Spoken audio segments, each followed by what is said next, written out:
言ってんの？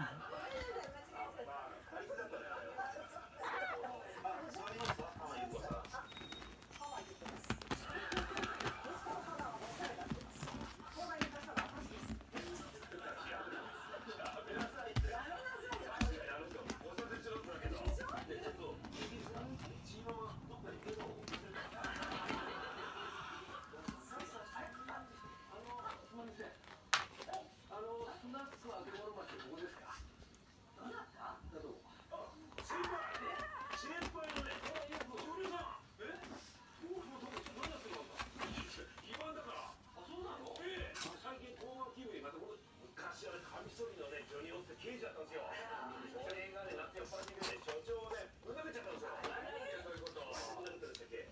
リサスティックマイヤー。宴会だから盛り上がるから。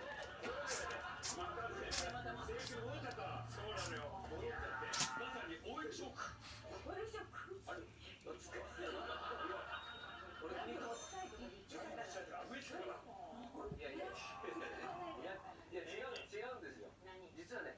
イケメンがちょっと道に迷ってましてね。